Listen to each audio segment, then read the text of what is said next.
Hello chess lovers, Soren here, and in this video I want to take a quick look at an interesting game which the 8th world chess champion Mikhail Tal played against his compatriot Milijs Brakmanis. This game was played at 1959 Latvian Olympiad.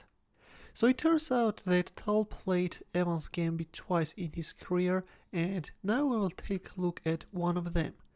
In this game, the future world chess champion had white pieces and he opened up with e4, to which Brakmanis answered with e5, knight f3, knight c6, bishop c4, Italian game, and to black's bishop c5 answered.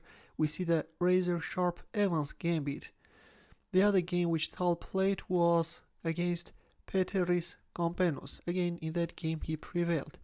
So by gambiting a pawn in the opening, white is managing to gain lead in development, open up some essential diagonals, establish a strong center, and organize a kingside attack.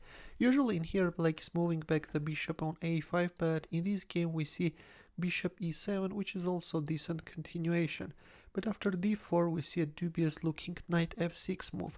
Theory recommends knight a5. If bishop e2, then it takes d4.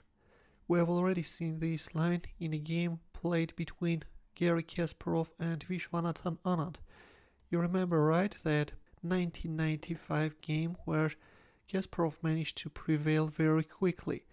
But in this game to d4 we have knight f6 answer, after which Tal happily launched the pawn on e5.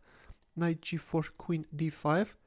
Protecting the pawn, creating a mating threat, after which Tal harassed black knight and forced to occupy this awkward h6 square, after which Tal also castled kingside, d6, it takes d6, it takes d6. Well, it's not quite clear why not bishop takes d6. Instead, black is restricting the movement of this dark squared bishop and is getting a weakness on d6. Queen h5 by Tal, because already black wanted to play bishop e6. That's why queen h5 was made, queen a5, and Tal rejected the offer of exchange of queens, bishop e6, rook d1.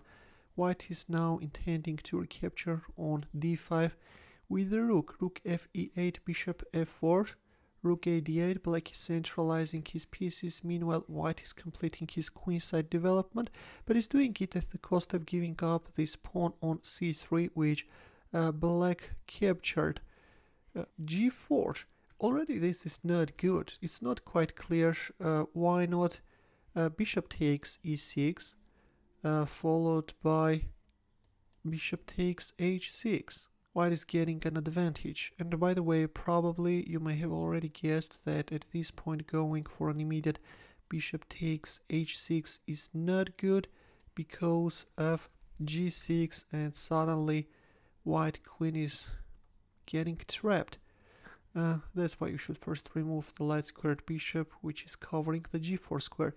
In the game, g4 was made by Tal, queen f6, which is allowing black to consolidate his position and fight back. The exchange of light squared bishops on d5 followed, knight e5, after which several more exchanges followed, and finally Tal managed to break into pieces black's kingside and erupt a weakness. Knight e4. So after several exchanges we have a position where white has a very dangerous passed pawn on the fifth rank. Black has to be very accurate when defending. Okay, in here we have d6 and bishop f8.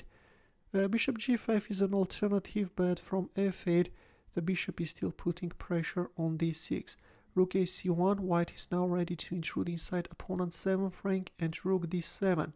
Well, not a good move. Playing more actively like rook e6 is better. In this case, of course, if you play rook c7, then you will lose the pawn on d6.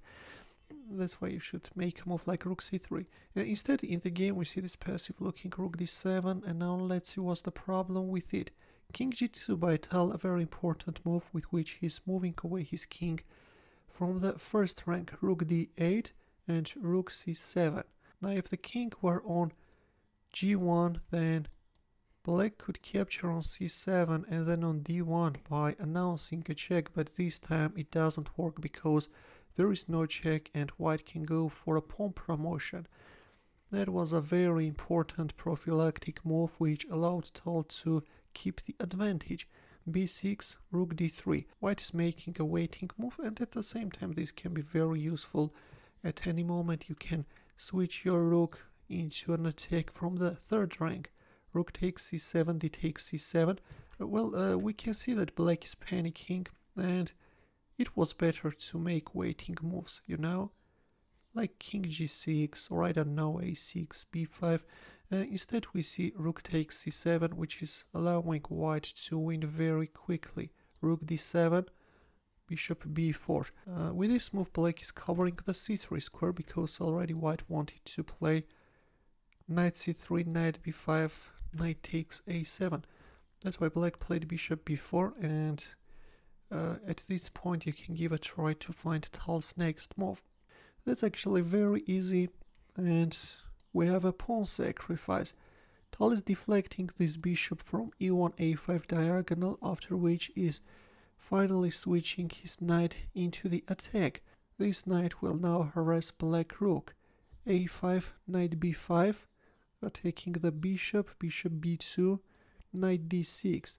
But even if not a5, then there is no way to save this position, you know. For example, if a6, then this time knight d5 is winning. So in the game a5 was made, knight b5, bishop b2, knight d6.